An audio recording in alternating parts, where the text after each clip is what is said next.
mainly for things of trade. These criteria of standardization were specific to materials and their form, and so it is no surprise that archaeology was able to subsume these criteria within its own ideals of urbanism, or that a new nation such as Pakistan was required, in fact, to abide by such criteria in order to be considered modern. The baggage that came with it, though, was an emphasis on value created through technology, efficiency, and linked to economic systems. And thus the focus on craft specialization, either through discourses of technology, access to resources, economic systems, were linked to complexity, or at least in the case of the first cities of the world, linked to urbanism. In drawing attention to this, my intention is to assert that in a refocusing on power, I'm not saying that we need to toss craft specialization out at all, but we can certainly reformulate how we think of craft and crafting. I would like to argue that if we separate and de-link economics and crafting, we open up new questions of available data. So coming back to the root of my question of what it means to walk through a ratio, are my interests in phenomenology. And here I'm thinking not only of Merleau-Ponty or Norberg Schultz, but also some of Ibn Sina's work, specifically his work on peripatetic philosophies, as well as Sohrawardi's, and Ibn Arabi's discussions about climate and temperament in relationship to urban plans. And all of these writers have written extensively about what it means to walk through these spaces. Although situated in that context, I don't want to let go of the materiality of the experience of walking through bricks that made the ratio, that were crafted within a ratio.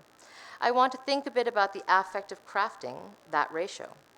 How do we transform as we transform the things around us? What impact does it have on the body and thought? And so, as we walk through the ratio, in its crafting, there was a crafting of a certain normative stance that allows for a particular type of subjectivity to develop within a ratio of philosophical possibility. The ratio of the bricks are significant not only because they have to do with standardization, but because they create an infrastructure within which subjective and intersubjective relations are expressed, contested, and realigned. तो एक किस्म से मैं सवाल जो मैं कर रही हूँ, जो पॉइंट है मेरा इसमें, कि हम जब सब ईंट एक जैसे एक ही रेशो में बने हों, जब सब मकान एक ही रेशो में बने हों, जब आपकी पूरी जो दुनिया है आपके इर्द गिर्द एक ही रेशो में बनी हो, उसका क्या असर होगा आपकी सोच पे, राइट? वो मैं सवाल कर रही हूँ. अब उसका कोई जवाब इतना आसान है नहीं, लेकिन सोच तो ज़रूरी है इसका, कि इसका इम्पैक्ट क्या होगा उन लोगों पे.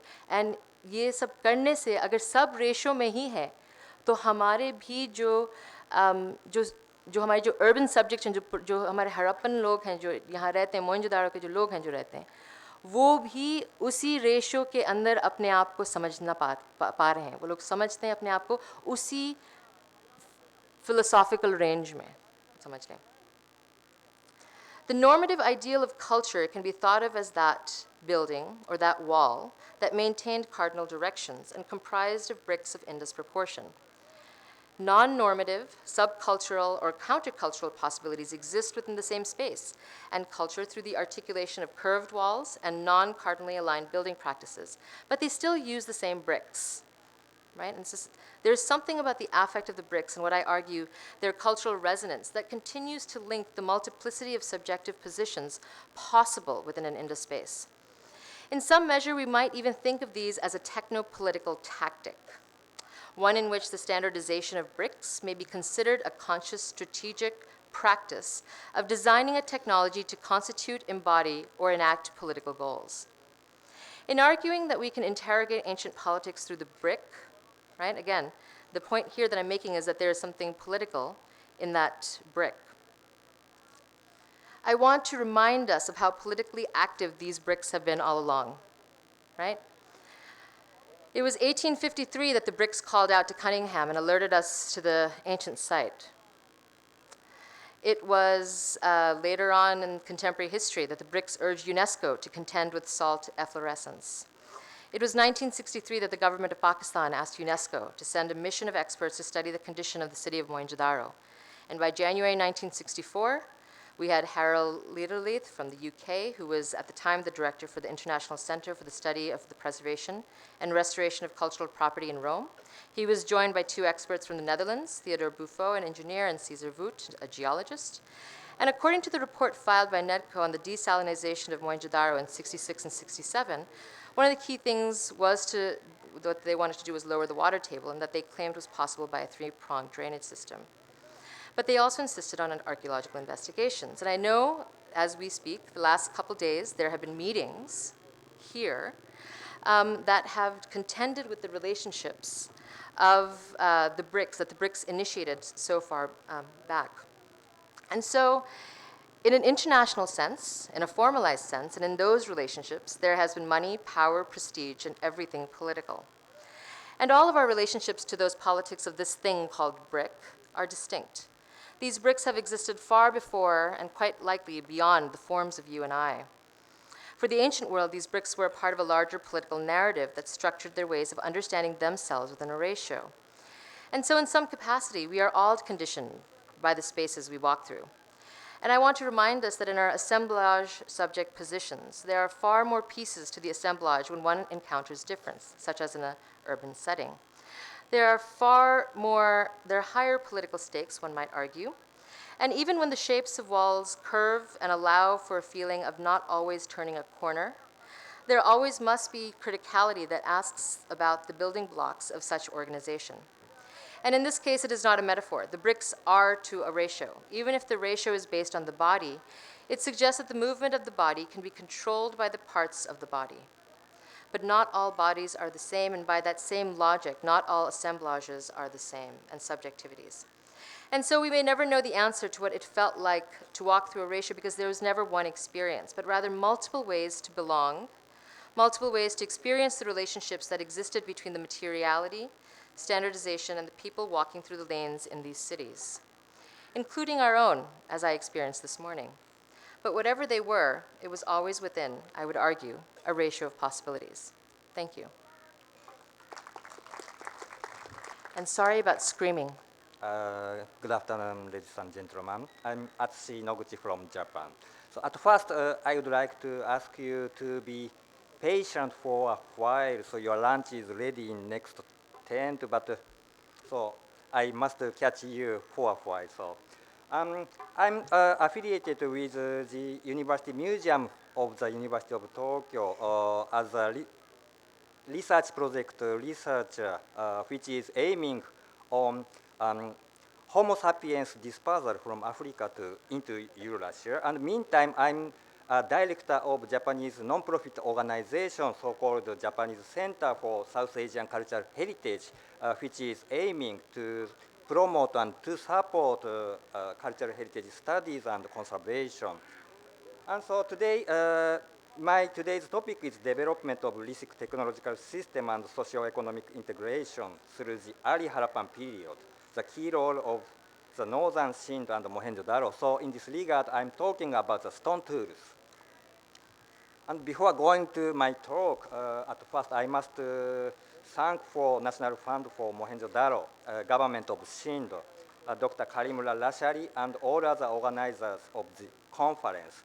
And at the same time, so I must thank for Peshawar University Museum for giving me permission on studying Rahmandeli materials between 2003 to 2007. And also, I would like to express my thankfulness for Kasido Mara, Gulam Bisa, and other faculty members from Shah Abdul Latif University for continuous collaboration. And special thanks for Madam Nilofa Sheikh and Professor Hideo Kondo for, with my much respect.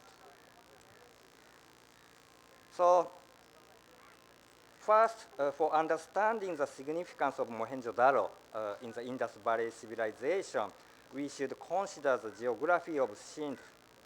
The significance of Sindh is its geography, the large floodplain, which is naturally irrigated by the mighty Indus. So its geomorphological setting with braided river channels and thick deposit of fluvial sediments. So rich water and sediment brought from the Himalaya by the Indus are suitable and necessary for agriculture. The high energetic flow of the Indus mainstream is difficult to manage But once the society succeeded flood control and irrigation with enough warm temperature, vast floodplain could be changed into fertile productive zone, which would sustain large and dense population rather than small valleys in hilly sequence in the right bank of the Indus. So this close-up satellite imagery shows meander of the main stream of Indus and a series of remnant channels and oxbow, especially in the left bank between the Lori hills and Thar Desert and the Indus. So those remnant channels and oxbows remained as marsh, otherwise utilized for natural reservoir, as well as we can see a lot on the way from Larkana to here. So, of course, it is not easy to manage water resources for irrigating all over the plain. The average precipitation of the region is between 150 and 180 millimeter per year. So it is far less from enough amount for sustaining vegetation in the area. So between the river and the desert, so water resource management is critical for socio-economic sustainability. So another factor is the location of Sindh among South Asia. For terrestrial and riverine coastal transportation, Sindh is situated in the crossroad connecting West and South Asia. The development of river transportation should be related to water management and river development technology. Therefore, it is not surprising that the agricultural society in the Indus Valley developed shipbuilding and river transportation technology in the same track of social integration towards civilization. And the route might have reached toward Central Asia, as Denise showed in yesterday's session. And so when shifting the perspective to geology, especially on mineral resources, so it seems that Sindh is in somehow poor condition rather than hilly mountainous regions such as Balochistan and northern Pakistan, except the Lori Hills and the southern end of Kirtar Range. So while fertile soil and rich water create a highly productive land, mineral resources provide basis of tools in technological system. In the Bronze Age civilization, copper and its alloys were important for tool production. Meantime, stone tools were still heavily utilized, especially in the field of food production and handicrafts. So in this regard, we have to aim on the Lori Hills, which is standing like an isolated fort in the flat Indus plain and the Thar Desert. Because the hill is the source of high-quality chert, which is suitable for lithic production. The Lori Hill is composed of, geologically composed of tertiary limestone-rich formation, and it is located at the westernmost end of the Thar Desert and about 20 to 40 meters higher than surrounding plain and desert. Western side of the hill shows very steep cliff lines, which is facing to the flat floodplain of Indus. Vegetation on the hill is very poor. Only a few shrub trees can be recognized in the bottom bed of small valleys. Limestone formation in the hill contains rich, high-quality chert nodules, and it continues to the south of hill. The size of nodules is various, but enough large and quality for stone tool production. Along the north to west end of the hill, the top of the hill is fully covered with massive chert factory sites. It is awesome landscape. The Bronze Age stone tools and debitages, including byproducts and wastes, consisted of patchy mosaic among dull whitish limestone cobbles. So it was literally factory complex for chert blade through Indus Valley civilization. In the south of hills at Kandalki, Shabd Latif University discovered another complex of lithic mass production site. which could be dated back to Cotodizian period prior to the Indus civilization. The technology of blade production technological system is almost the same as the integrated period of civilization. Thus, it can be said that the technological background of lithic production in the Indus Valley civilization had already been established through its formation. And such blade technology can be recognized since Mehergar period 1 in Neolithic age, and then continued through Chalcolithic, for instance, Mehergar period 3 and Sherihan Talakai, to the Bronze Age. And noteworthy evidence is that Lowry chart was utilized for production of those fine elongated blades through the periods. On the other hand, this lithic technological tradition seems different, far from South Asian Upper Paleolithic prior to Neolithic. So it means there is great gap, technological gap between Paleolithic to Neolithic. And when shifting perspective to tempospatial pattern of lithic raw material procurement, we can recognize a great shift from local procurement to broad exploitation of Lowry chart after Paleolithic age. And such tendency became maximum in the Indus Valley civilization. For instance, Paleolithic industries, like shown in left side, mainly utilize quartzite and quartz as local materials. However, through Neolithic to Chalcolithic age, distribution of Lowry chart blade extended over those areas from Sindh plain to north areas and Gagar Hakra Basin and also Gujarat. So finally, it has reached to Lakigari in Haryana, India, along Gagar remnant stream, about 700 kilometers and more off in straight line distance from Lowry Hills. And so it can be said that Lowry chart blade is another typical indicator among material culture of the Indus Valley civilization, as same as Harappan pottery and Indus seals. So those Lowry chart blades were produced in the Lowry hills, but no settlement is recognized in the hill.